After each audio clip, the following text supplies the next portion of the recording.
Salut à tous, on se retrouve pour l'épisode 2521 du Zap Image. On commence aujourd'hui en ce vendredi 25 août avec quelques anniversaires et surtout un joueur bon connu, Gonzalo Inácio, pour ceux qui suivent un peu le football portugais. Vous savez qu'il joue du côté du Sporting, c'est un défenseur central, il fait aujourd'hui ses 22 ans.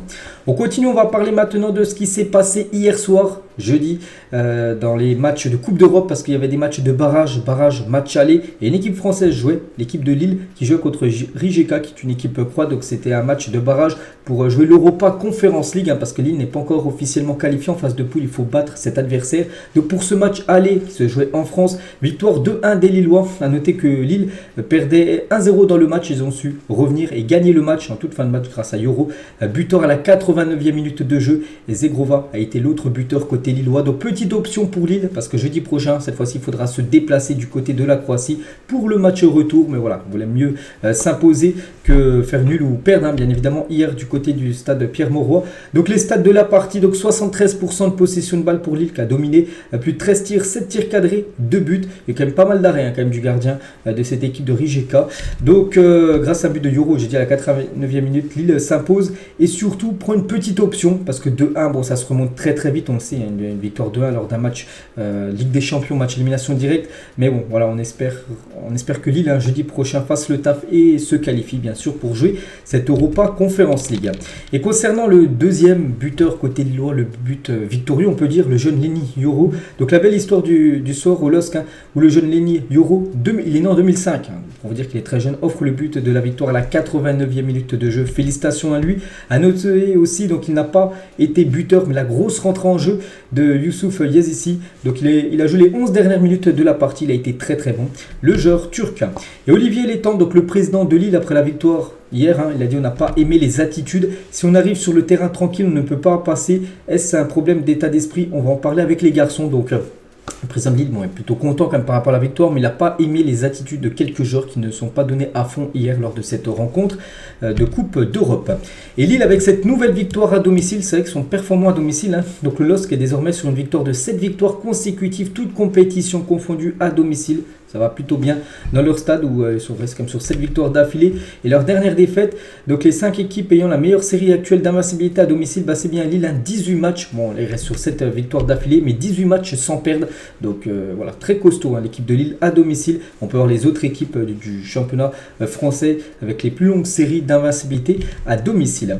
Et juste le point négatif de la soirée, c'est qu'en début de match, Bafodé Diakité, sorti au début du match, souffre d'un déboîtage de l'épaule. En gros, il s'est touché l'épaule et en gros, il s'est déboîté l'épaule tout simplement. On lui souhaite bien évidemment un bon rétablissement et qu'il revienne le plus rapidement possible. On continue avec les autres rencontres. Il y avait là, c'est un match pour se qualifier pour la Ligue Europa. Donc l'Ajax jouait du côté de Ludogorets. Donc voilà, l'Ajax a pris une sacrée option pour se qualifier, surtout que la semaine prochaine, jeudi prochain, ils recevront. Donc ils ont gagné 4-1 du côté de Ludogorets. Donc c'est simple, 4 tirs cadrés, 4 buts. Voilà, donc ils ont été très précis. Le gardien adverse a été catastrophique, il n'a pas fait un arrêt. Donc voilà, c'est ce qui suffit, pas d'avoir beaucoup de frappes, mais juste que les frappes soient précises et si possible les marquer. Donc voilà, efficace 100%, cette équipe de l'Ajax Amsterdam. Et sur ces 4 buts, un triplé de Mohamed Kudus qui signe un triplé après 5 minutes de jeu. Donc l'Ajax mène 4-0 à l'extérieur. Bon, je vous dis, il y a eu 4-1 à la fin du match, mais Kudus triplé certainement pour son dernier match, parce qu'il a dit oui, je pense que c'était mon dernier match avec l'Ajax hier soir. Nous devons voir si un accord est trouvé dans les prochains jours pour mon départ, parce que lui j'en parle souvent, vous savez, je relaye beaucoup les infos. Mercato, il devrait aller du côté de West Ham, voilà, donc c'était certainement son dernier match et finir sur un triplé avec son équipe de l'Ajax. Donc voilà, il peut partir maintenant sereinement, on peut dire, Mohamed Kudus. Il y avait aussi par exemple Dynamo Zagreb qui joue contre le Sparta Prague. Dynamo Zagreb, une victoire 3-1 pour ce match aller, bien sûr, des barrages. Donc le match retour sera jeudi prochain. Le Fenerbahçe joue contre l'équipe de Twente, une équipe néerlandaise, et le Fenerbahçe, grosse victoire 5-1. Bon, ils ne sont pas encore qualifiés les phases de poule, mais bon, c'est très bien parti, ils se déplaceront la semaine prochaine aux Pays-Bas. À noter que Tadic, la nouvelle recrue, ancien joueur de l'Ajax, a été le dernier buteur, voilà, de cette équipe du Fenerbahçe. On peut voir les statistiques de la partie, donc victoire logique et méritée bien sûr des Turcs. Une autre équipe turque, le Beşiktaş aussi, jouait du côté du Dynamo Kiev, et le Beşiktaş s'est imposé 3-2. On peut voir les stats quasiment pareils, 50, il y a juste la possession, il y a 1% de possession de plus pour le Beşiktaş. Sinon les tirs, 10 tirs pour les deux équipes, 6 tirs cadrés pour les deux équipes, et c'est le Beşiktaş qui a été plus efficace. Et côté Beşiktaş, un joueur pour moi tellement sous-coté, c'est comment dire, Vincent Aboubakar, encore buteur, donc buteur et passeur D, donc décisif sur 2 des 3 buts inscrits par le Beşiktaş hier. Donc 18 buts et 4 passes D depuis son retour au Beşiktaş en 23 matchs pour l'attaquant camerounais, toujours aussi prolifique bien évidemment, Vincent Aboubakar. Il y avait aussi Francfort, l'équipe de Colomwani qui joue contre Levski, une équipe ça doit être bulgare peut-être. Donc un partout entre ces deux équipes lors de ce barrage de la Ligue Europa Conférence, et le buteur a été bien évidemment Colomwani à côté Francfort. Donc le match retour sera jeudi prochain, mais cette fois-ci en Allemagne. Défaite de la Fiorentina qui joue contre le Rapid Vienne. Donc la Fiorentina essaiera de faire un comeback, on va dire, la semaine prochaine en s'imposant à domicile. Ils n'auront pas le choix de toute façon. Et Osasuna contre le Club Bruges, en grosse équipe, parce qu'il y a plein de matchs, il y en a à peu près une trentaine, j'en ai sélectionné quelques-uns. Et c'est Bruges qui s'est imposé 2-1, efficace aussi Bruges, 3 tirs, 2 tirs cadrés, 2 buts. Et à noter que buteur ce soir face à Osasuna, donc voilà ce genre de Bruges là. Donc Andreas Skov Olsen a marqué 6 buts et délivré une passe D lors de ses 4 derniers matchs avec le Club Bruges. Voilà, non, bon, je ne vous cache pas, je ne le connaissais pas, un nom à surveiller parce qu'il y a quand même des sacrés stats, 6 buts sur ces 4 derniers matchs. Voilà ce qu'elle va dire en Europe. Alors des matchs de barrage de Coupe d'Europe. On prend la direction de l'Arabie Saoudite. Maintenant, on parle bien sûr de ce championnat avec toutes les stars qui sont arrivées là-bas. Et on va parler du championnat parce qu'il y avait une journée de Al Riyad contre Al Ittihad. Et c'est Al Ittihad qui s'est imposé 4-0 lors de ce match. Donc Benzema a joué. Benzema a été buteur à la 17e minute de jeu. Donc Hamdallah doublé d'un magnifique retour acrobatique de Hamdallah, et Al Amri a été le dernier buteur en toute fin de match. Donc parfait bien sûr pour l'équipe de Benzema. Donc voilà les stats de la partie, donc c'est logique et mérité bien sûr pour l'équipe de Al Ittihad. N'oubliez pas que c'est cette équipe qui avait remporté le championnat d'Arabie Saoudite saison dernière. Et Benzema, je dis, vient d'inscrire son 4e but avec Al Ittihad, mais son premier en championnat. Il n'a toujours pas marqué les autres buts. Les 3 autres c'était, je sais pas, dans une compétition. Et là, en coupe arabe, je crois que c'était, il avait marqué les autres buts, et là c'est son premier en championnat. Et toujours du côté de Al Ittihad, il jouait à l'extérieur hier, mais il y avait pas mal de supporters parce que c'est une grosse équipe du côté du championnat, saoudien. Et des supporters d'Al Ittihad se sont pointés au stade avec des masques de Mohamed Salah qui semble attendu en Arabie Saoudite, parce que peut-être pour ceux qui ne savent pas, Salah pisté par cette équipe de Al Ittihad où joue par exemple Kanté, Benzema, Fabinho. Il pourrait peut-être faire comme Fabinho, c'est un joueur de Liverpool, et débarquer du côté de cette équipe parce que voilà, Salah, enfin Al Ittihad veut bien Mohamed Salah, le joueur de Liverpool.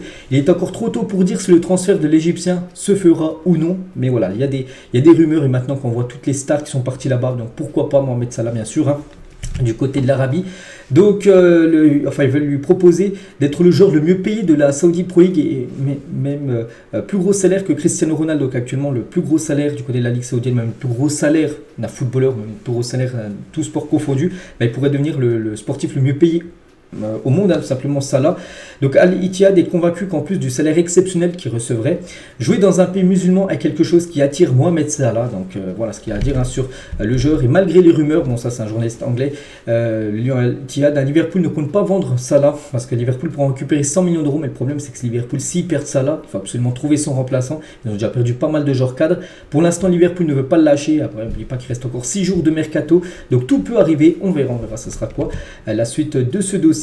Et Salah, tiens, la dernière photo, tiens, Instagram, peut-être lui, il a vu les rumeurs, il vous passe le bonjour, une petite photo de Mohamed Salah. On revient les gars, nous, sur le championnat bien sûr d'Arabie Saoudite, parce que là on faisait la petite parenthèse bien sûr Salah, vu que les masques qu'on avait pu voir là du côté de Al Ittihad. Il y avait aussi l'équipe de Al Hilal qui jouait contre Al Raed.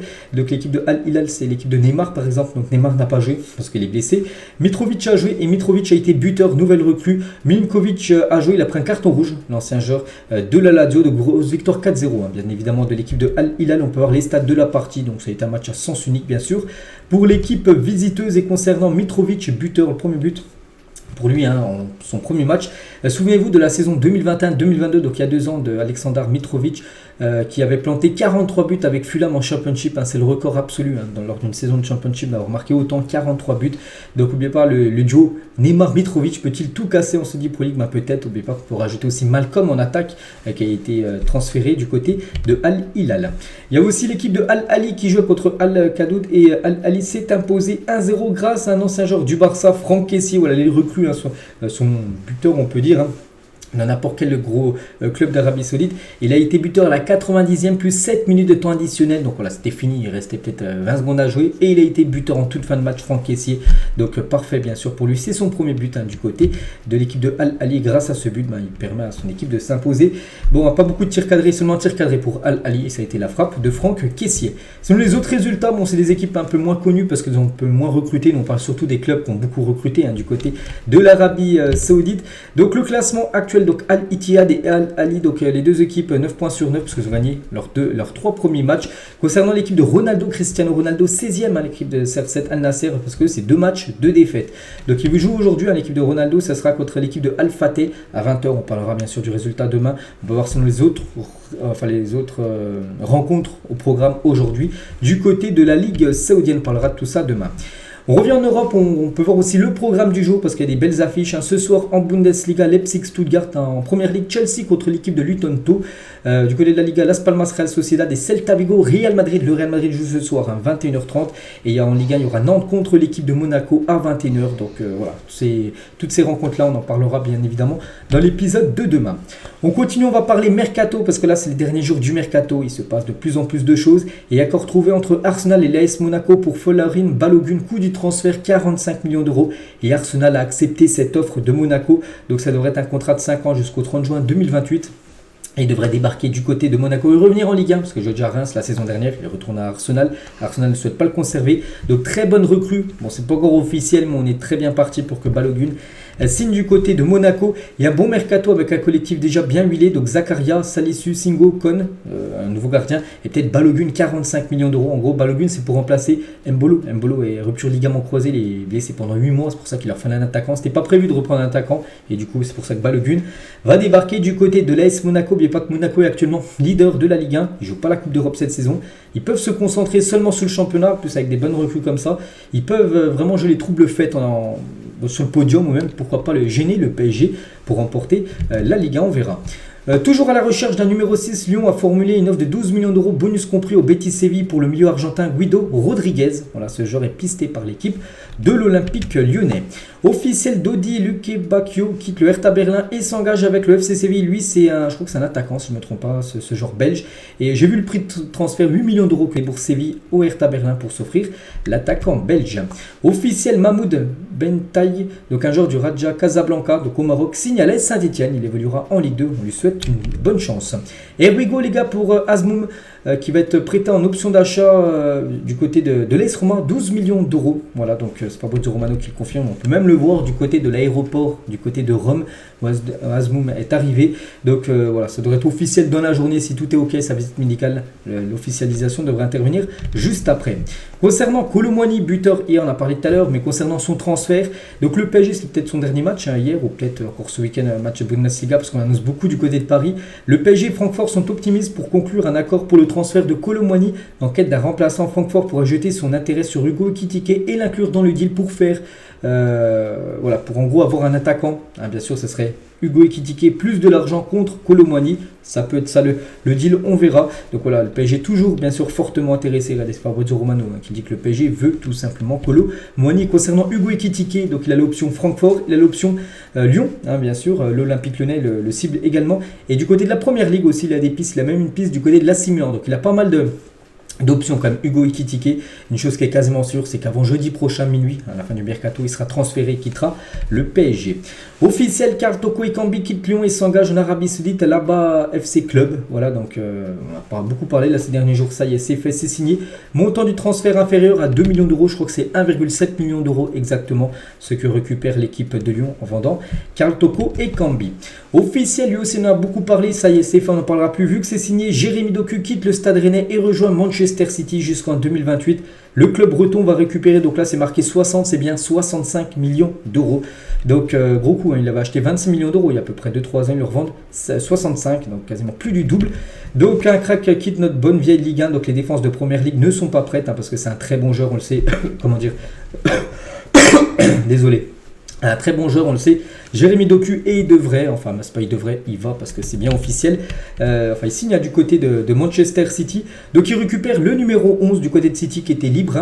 Donc Doku récupère ce numéro 11 laissé depuis libre depuis le départ de Zinchenko. C'est les derniers occupants depuis 10 ans du 11. Pourtant le 11 c'est quand même réputé pour un maillot avec des joueurs prestigieux. C'est vrai que c'est des bons joueurs mais voilà, pas des joueurs de classe mondiale. Bon, Zinchenko, Kolarov, Sinclair et Jenson sont les derniers 11 tout simplement du côté de Manchester City. Maintenant c'est Doku qui récupère ce numéro 11.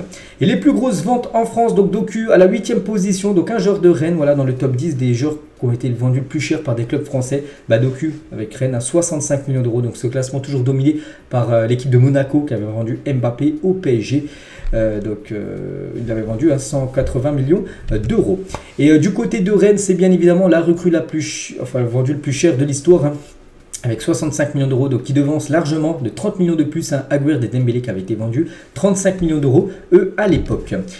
Toujours avec Doku, parce que c'est quand même un gros transfert. Il signe à Manchester City, comme Jérémy Doku, donc ça doit être un rêve pour lui, certainement. Et du côté de Manchester City, ou même les ailiers purs qui ont brillé sous Pep Guardiola, parce que ça soit du côté de City, du côté du Bayern ou même du côté du Barça à l'époque, c'est vrai que Pep Guardiola, quand il veut des ailiers, c'est des joueurs après qui brillent, comme Mahrez, Sterling, Foden, Sané, du côté du Bayern, Ribéry, Robben, Coman, Pedro ou même Douglas Costa. Bon, quand je dis Sané, c'est aussi du côté bien sûr de City. Donc voilà, on espère la même réussite, par exemple, que Mahrez ou même Sterling pour Jérémy Doku. Et le message d'adieu de Jérémy Doku après son départ en Angleterre, en gros, c'est un message d'adieu par rapport aux supporters rennais qu'il a pu mettre sur ses réseaux sociaux. On lui souhaite bonne chance, bien sûr. On parlera bien sûr de ses résultats, voilà, de ce que ça va donner Doku. On a patient de voir ça. Toujours du côté de City, c'est pas fini. Notre pépite arrive, 17 ans. Et Leon Lalic, donc un joueur croate, signe à City pour 4 millions d'euros en provenance de Salzbourg. Milieu de terrain il est né en 2006. Voilà, ce joueur a signé du côté de Manchester City. Et City le prête dans la foulée du côté de Lommel. On peut le voir, tiens, Lommel. C'est du côté de la Belgique. Voilà, c'est un prêt pour qu'il puisse avoir du temps de jeu parce que ça sert à rien qu'il reste à City où il ne jouera pas. Donc voilà, nouvelle recrue quand même du côté de Manchester City. Officiel, la JOCR annonce la résiliation de contrat de Kairouiz Atil. Donc le joueur a réagi au communiqué de la JA sur Instagram. Il a dit: pour commencer, c'est moi qui ai résilié mon contrat qui me liait au club. Ensuite, plusieurs faits qui se sont déroulés depuis la saison passée m'ont poussé à prendre cette décision de ne pas poursuivre au club. Voilà. Donc on peut voir quand même qu'il est parti quasiment au froid parce qu'il a dit que c'est lui qui a résilié le contrat et c'est pas la JOCR qui a résilié son contrat. C'est pas pareil. Donc voilà, concernant ce joueur qui avait joué à l'époque quand même du côté du Barça B, du Paris Saint-Germain, Kairouiz Atil, puis du coup il résilie son contrat avec la JOCR. C'est vrai que c'est au début de carrière, puis il est tout jeune, il a seulement 20 ans. On va dire que c'est plutôt compliqué pour l'instant, donc il peut du coup maintenant s'engager librement et où il veut. Jordan Amavi, 29 ans, serait ciblé par le Stade brestois qui aimerait l'attirer en prêt, annonce l'équipe, dire que ce joueur avait été appelé en équipe de France par Deschamps en 2017 et au final il fait une carrière très très moyenne à cause des blessures. Voilà, Amavi, donc peut-être futur joueur de Brest, il a 29 ans, le joueur toujours actuellement de Marseille. Toni Kroos a commenté gênant sous le poste de Fabrizio Romano annonçant la signature de Gabri Veiga, 21 ans, à Al Ahly. Désolé, j'ai un peu la gorge enroulée, bon, ça s'entend un petit peu, mais bref, on revient sur les infos. Donc Toni Kroos va être légendaire en tant que consultant après sa carrière. On va avoir droit à des punchlines chaque semaine. C'est vrai que sur le Here We Go de Fabrizio Romano, pour dire que Gabri Veiga va rejoindre l'équipe de Al Ahly. Donc il a mis embarrassing, en gros, gênant pour Toni Kroos, parce que pour lui, c'est gênant de quitter l'Europe, la Liga, pour aller du côté de l'Arabie Saoudite à seulement 21 ans. Après, c'est un choix, bien sûr, concernant Gabri Veiga. Et en Arabie Saoudite, bien sûr, s'il va là-bas, son salaire ne sera pas du tout le même que ce qu'il touchait du côté du Celta. Donc touchera en un mois le double de ce qu'il touchait en un an en Espagne. Je ne sais pas si vous vous rendez compte, c'est énorme ce qu'il va toucher.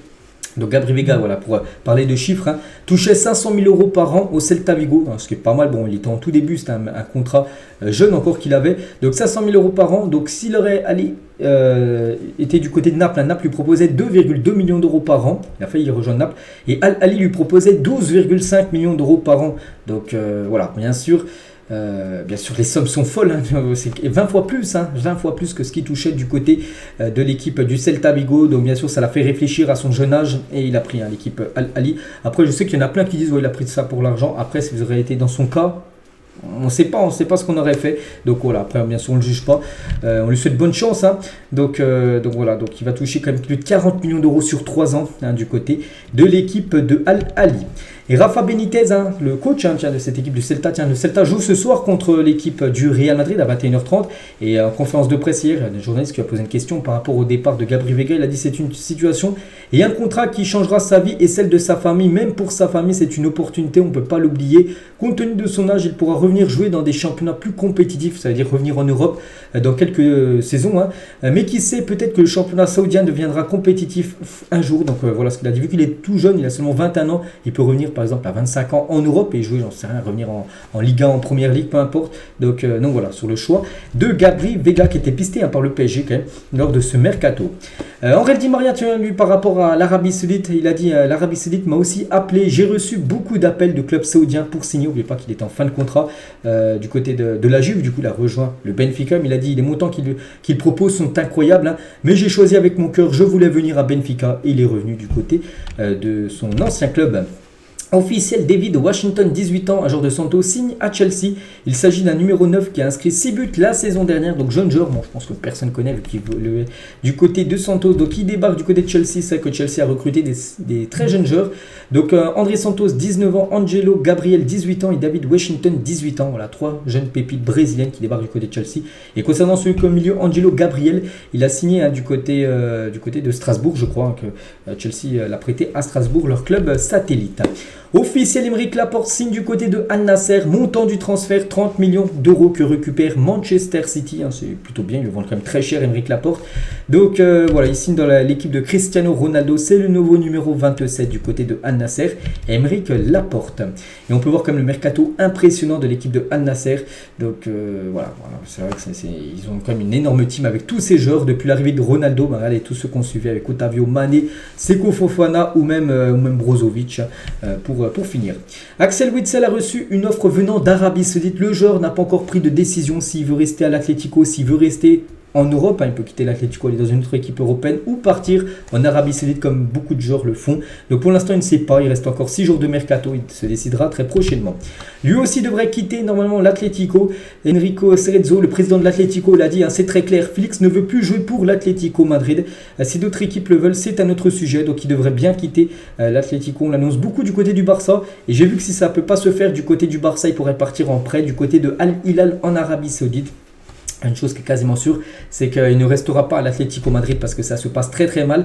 Donc Félix a le droit à son lot d'insultes par des supporters de l'Atlético en quittant le centre d'entraînement de l'Atlético hier. Les supporters colchoneros demandent son départ. Va-t'en, on ne veut pas de toi ici. Va à Barcelone, parce qu'il y a à peu près un mois, il avait ouvertement dit lors d'une interview que son rêve c'est de jouer du côté du Barça, qu'il voulait y aller, tout ça. Puis voilà, c'est un joueur de l'Atlético, un rival du Barça en Liga, et c'est pas du tout passé bien sûr auprès des supporters. Donc il a reçu beaucoup d'insultes comme celle-là. Bon, j'ai pas vous dire c'est quoi, vous savez ce que ça veut dire, donc c'est pour ça que son aventure du côté de l'Atlético Madrid semble finie. Le FC Nantes songera à recruter le latéral piston gauche Feitou Mawassa, 25 ans, FC Bruges. C'est sur un super coup. L'ancien Renard a réalisé une saison 2022-2023 avec Montpellier. Pas mal, à 5 buts et 5 passes D. Et le FC Nantes aimerait tout simplement le recruter. Here we go les gars, Alexis Sanchez retourne à l'Inter Milan. Donc here we go, vous savez ce que ça veut dire. Ça veut dire que dans les futures heures ou peut-être dans les prochains jours, ça sera le retour de Sanchez du côté de l'Inter. Donc il ne reviendra pas du côté de l'Olympique de Marseille. Donc il a déjà joué bien évidemment du côté de l'Inter Milan, Alexis Sanchez, où il a remporté quelques beaux trophées, où il a marqué quelques buts des buts quand même très importants. Et il a pu remporter ce trophée là, je crois que c'est la Super Coupe d'Italie. Et ce trophée là aussi, non ça c'est la Super Coupe d'Italie, ce trophée là et celui-là je sais plus trop ce que c'est, peut-être la Coupe Italie. Bref, il a remporté au moins 2 trophées. Donc voilà, il va faire son retour à l'Inter Milan gratuitement vu qu'il était actuellement libre. Et du côté de l'Inter, parce qu'il arrive, parce qu'un joueur quitte le club, et c'est lui, et il y a le Here we go, Joaquim Correa qu'on a beaucoup parlé hier, regardez, hier c'était les premières rumeurs, et ça il y a déjà le Here we go de Fabrizio Romano, pour vous dire des fois que des transferts se font en l'espace de quelques heures seulement, alors que des fois il y en a qui prennent des mois, des fois même des années, on pense à Mbappé, bref. Donc il va rejoindre l'OM en prêt, avec option d'achat. Donc ça sera un prêt de 2 millions d'euros avec une option d'achat de 10 millions d'euros. Donc l'option d'achat sera obligatoire en cas de qualification de l'OM en Ligue des Champions en phase de poule pour la saison d'après. Donc c'est en gros Marseille termine dans les 3 premières places la saison là. Ils seront obligés de l'acheter 10 millions d'euros de plus, parce que là ils vont déjà payer 2 millions d'euros pour l'avoir en prêt pour une saison. On continue avec les autres infos mercato parce qu'on arrive en dernier jour puis il se passe toujours beaucoup de choses. Sheffield United négocierait plutôt avec l'Estac pour Maman Baldé, 27 ans, qui a inscrit 12 buts et fait 4 passes dès la saison dernière en Ligue 1, pas mal quand même, surtout pour une équipe qui a essayé de se maintenir. Malheureusement pour 3 ils ont descendu. Donc voilà, ce joueur devrait partir du côté de l'Angleterre. Donc 3 devrait recevoir 6 millions d'euros dans l'opération. Tosin Adarabioyo ne devrait pas signer à Monaco, pourtant on a beaucoup annoncé ce défenseur central de Fulham du côté de Monaco, mais il ne devrait pas signer du côté de Monaco d'après les dernières infos. Mbappé, bien évidemment on en parle, hein, donc est maintenant en discussion pour une prolongation de contrat avec le PSG, annonce Sky Sport News. Sky Sport News qui envoie ça, on ne sait pas c'est quoi leur source, moi je voulais relayer les infos. 2 options sur la table, la levée de son année d'option jusqu'en 2025 et la deuxième option, donc la signature d'un tout nouveau contrat sur une plus longue durée. Après, voilà, depuis longtemps, j'ai toujours vu moi qu'Mbappé ne voulait pas prolonger. Puis là, on parle, d'après Sky Sport News, je le répète, qu'il pourrait prolonger, qu'il pourrait même signer un nouveau contrat sur une longue durée. Ce serait fou. Ben là, vraiment, le Real Madrid, il peut faire une croix dessus. Il n'ira jamais dans son club de rêve. On verra, c'est des pourparlers, on verra ça va être quoi. Le futur d'Mbappé, de toute façon, sera fixé dans exactement 6 jours. Hein, parce que jeudi prochain, c'est la fin du mercato. Emmanuel Petit, il a dit sur Mbappé, même si on peut pointer du doigt un petit peu la démarche, il n'a franchi aucune limite, il a respecté son contrat à la lettre, c'est lui qui a les cartes en main. Moi je m'aperçois qu'il gère très bien sa carrière, voilà ce que peut penser Manu Petit de la gestion de carrière de Kylian Mbappé. Et en parlant toujours de Mbappé, peut-être du côté du Real, parce que si ce n'est pas le PSG, ce sera Real. Et le mercato du Real Madrid est terminé, annonce Carlo Ancelotti. Donc s'il est terminé, ce qui veut dire que Mbappé n'ira pas au Real, parce qu'Ancelotti est en conférence de presse hier, avant le match ce soir contre le Celta, il a dit une nouvelle recrue. Non, j'exclus ça, c'est non à 100%. Après, ça peut être du bluff, hein, bien sûr, il peut dire ça, alors que le Real va passer à l'action dans les prochains jours, on ne sait pas, mais voilà ce qu'il a pu dire. Hein. C'est fini, j'écarte toute nouvelle recrue avant la fermeture du marché. L'équipe est bouclée, voilà, il n'y aura plus de recrues du côté du Real. Après, comme j'ai dit, hein, ça peut être vrai, que ça peut être fake, il peut dire totalement des mensonges. Hein. Donc voilà ce qu'a pu dire Ancelotti en conférence de presse hier. Vangelis Pavlidis va quitter l'AZ Alkmaar et s'engager avec le FC Séville contre 13 millions d'euros plus bonus. L'attaquant grec de 24 ans a déjà inscrit 3 buts et délivré une passe D en 2 matchs de Eredivisie cette saison et devrait débarquer du côté de Séville. Dominik Livakovic est arrivé à Istanbul afin de s'engager avec le Fenerbahçe, parce que le Fenerbahçe, leur gardien actuel, va prendre la direction de Manchester United pour être la doublure d'André Onana et du coup il faut trouver le remplaçant et c'est le gardien croate. On se souvient de sa magnifique Coupe du Monde avec la Croatie, donc il débarque du côté du Fenerbahçe. C'est pas encore officiel, hein, juste il a déjà fait les photos avec l'écharpe, tout ça. Ça sera officialisé dans les prochaines heures. Wolverhampton a rejeté une offre de 54 millions d'euros de la part de Manchester City pour Matheus Nunes. Ils attendent plus tout simplement Wolverhampton pour lâcher le milieu portugais. Un prêt surprenant, Kieran Tierney va rejoindre la Real Sociedad en prêt sans option d'achat en provenance d'Arsenal. Voilà, ce joueur, ce latéral, je crois écossais, devrait partir du côté de la Real Sociedad là dans les prochains jours. Florian Thauvin réclame 13 millions d'euros au Tigre, son ancien club. N'oubliez pas qu'on joue du côté de Udinese. Le Français exige le paiement des 27 mois de contrat qui lui restait encore au moment de son licenciement. Il demande cet argent tout simplement à son ancien club où il évolue toujours, bien sûr, André-Pierre Gignac. Lyon ne voudrait pas d'argent contre Bradley Barcola, mais plutôt des joueurs. Lyon veut renforcer son effectif et souhaite donc inclure des joueurs dans le deal. Problème, tous les joueurs parisiens susceptibles d'intéresser Lyon ont déjà des accords avec d'autres clubs. Donc voilà, concernant l'équipe de Lyon, qui veut bien lâcher Barcola, mais pas contre de l'argent, mais plutôt contre des joueurs pour renforcer l'équipe. Et pour l'instant, du côté de Paris, parce que le PSG veut Barcola, c'est compliqué parce que tous les autres joueurs, enfin les joueurs que le PSG veut vendre, en gros, ils ont des accords avec les autres équipes. Le FC Lorient est prêt à envoyer 10 millions d'euros à la Fiorentina pour l'attaquant ivoirien Christian Kouamé. Voilà, ce joueur pourrait potentiellement débarquer du côté de Nantes. On continue les gars, on va parler d'un gros coup dur pour le Barça parce que Pedri sera absent plusieurs semaines. Le milieu de terrain du Barça s'est blessé à l'entraînement. Ce matin, les quadriceps sont touchés. J'ai même vu une indisponibilité de 8 semaines pour Pedri. Énorme coup dur. Il pourrait même louper le premier match de Ligue des Champions qui est prévu début septembre. Il pourrait même revenir quasiment octobre. Pedri, ça sera un énorme coup dur bien sûr pour le Barça. Ils ont perdu Araujo il y a quelques jours, blessé également à l'entraînement. Pedri blessé, on lui souhaite bien sûr un bon rétablissement. Toujours avec les blessures, Renato Sanchez également blessé. À peine arrivé à l'AS Roma, Renato Sanchez, 26 ans, vient de se blesser. Le Portugais souffrirait d'un problème musculaire. C'est dingue, il est tellement fragile ce joueur. Il s'agit de la 21e blessure de sa carrière au PSG. La saison là où il a évolué, la saison dernière, il était tout le temps blessé. Et là, il est arrivé pas blessé. Et il s'est déjà blessé, Renato Sanchez. Donc lui aussi, trop de blessures. On lui souhaite également un bon rétablissement. Lui aussi blessé, beaucoup de blessures actuellement. Luke Shaw de Manchester United devrait manquer une période prolongée après avoir subi une blessure musculaire. Donc après Mason Mount qui est blessé aussi du côté de Manchester. Luke Shaw, joueur qu'on parle peu mais joueur toujours fidèle au club, régulier dans ses performances également. Blessé, on lui souhaite également un bon rétablissement. Le match entre l'OM et Brest est décalé, donc le match qui devait avoir lieu demain à 17h, du coup est décalé à 19h en raison des fortes chaleurs. Ça a déjà été le cas la semaine dernière lors du match Lyon-Montpellier ou même Monaco contre, c'est qui joue Monaco-Strasbourg. Les deux matchs avaient été joués à 19h. Ça sera la même chose demain. Le match sera décalé à 19h demain, juste avant le match à Paris Saint-Germain contre l'équipe de Lens. Dimitri Payet suspendu même au Brésil, donc suspendu 3 matchs par la commission de discipline de la FFF en mai dernier. Payet, qui n'a purgé que 2 rencontres, ne pourra pas faire ses débuts avec Vasco da Gama face à Palmeiras dimanche. Du coup, il sera présent lors de le match d'après, mais ce match contre Palmeiras, gros choc en plus. Palmeiras, c'est une grosse équipe brésilienne, mais il ne sera pas là, Payet, parce qu'il a encore un match à purger par rapport à un carton rouge qu'il avait pris en fin de saison dernière. Gabriel Jesus a repris l'entraînement avec Arsenal et ça fait plaisir parce qu'il est blessé comme depuis le tout début de la pré-saison du côté des Gunners. Il a loupé ce début de saison, il avait même loupé je crois le Community Shield et voilà, donc reprise pour lui à l'entraînement. On est content bien sûr, à chaque fois qu'un joueur était blessé revient à l'entraînement, on est toujours content. Donc voilà, quelques photos. Et concernant Arsenal, toujours à l'entraînement, donc de nombreux joueurs d'Arsenal se sont entraînés à part du groupe aujourd'hui, comme Balogun en instance de départ, Tierney, donc Balogun Monaco, Tierney, on a parlé, c'est qui, c'est la Real Sociedad, on a parlé il y a quelques instants. Nuno Tavares, l'ancien Marseillais, il ne sera pas conservé lui aussi sur le départ. On annonce peut-être Nottingham Forest d'après ce que j'ai pu voir. Sambi Lokonga et Holding aussi sont aussi les joueurs qui se sont entraînés à part du groupe parce que ces 5 joueurs-là devraient quitter les Gunners. Exit la Ligue des Champions européenne, place à la Ligue des Champions asiatique pour Neymar et ses coéquipiers, donc le groupe de Al Hilal. Donc il y aura ces équipes-là parce que hier c'était le tirage au sort de la Ligue des Champions asiatiques, les phases de poule.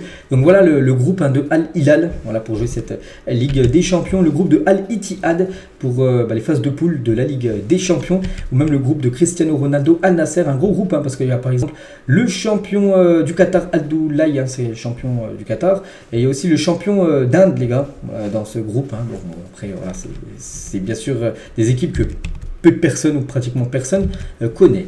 La FIFA ouvre une procédure contre Luis Rubiales après son bisou forcé adressé à Jennifer Hermoso. On a beaucoup parlé là ces derniers jours. Le président de la FREF va devoir répondre de son geste auprès de l'insistance du football. Voilà pourquoi il a fait ce bisou sur la bouche et non sur la joue, parce que ça fait beaucoup parler. Surtout que la joueuse, il n'y a aucune liaison amoureuse, on va dire, entre le président et cette joueuse.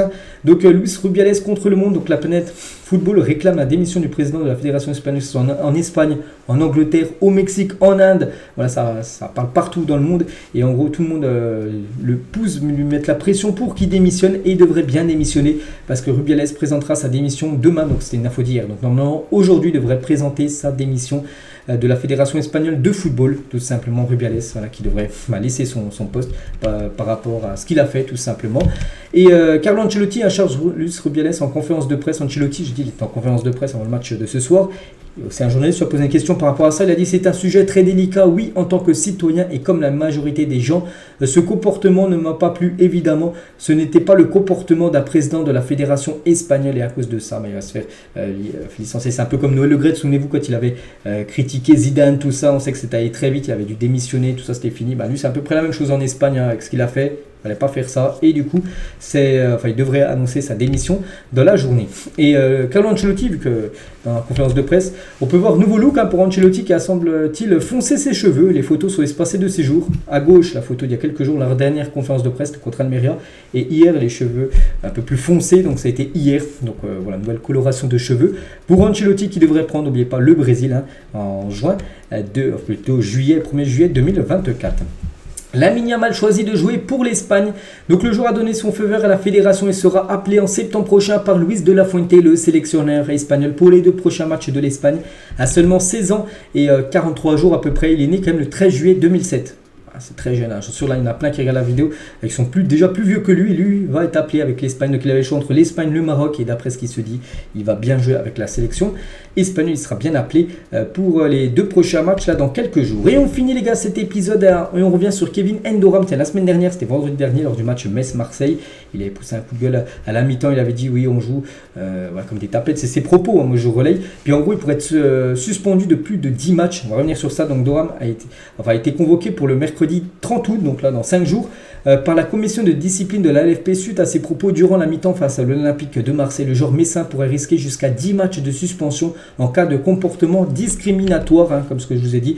Il a utilisé le mot entre guillemets tapette, c'est ces mots. Il s'est excusé à la fin du match et on peut voir qu'il va être convoqué là dans 5 jours et il pourrait louper jusqu'à 10 matchs. Pour vous, est-ce que oui, sanction, non pas de sanction, mais est-ce que il peut peut-être avoir une sanction, mais 10 matchs, ce serait énormément. Et on peut voir que la plupart sur Footballog, plus de 26 000 votes, ont mis quand même pas de sanction. Voilà, pour 94%, c'est ce que j'ai mis aussi.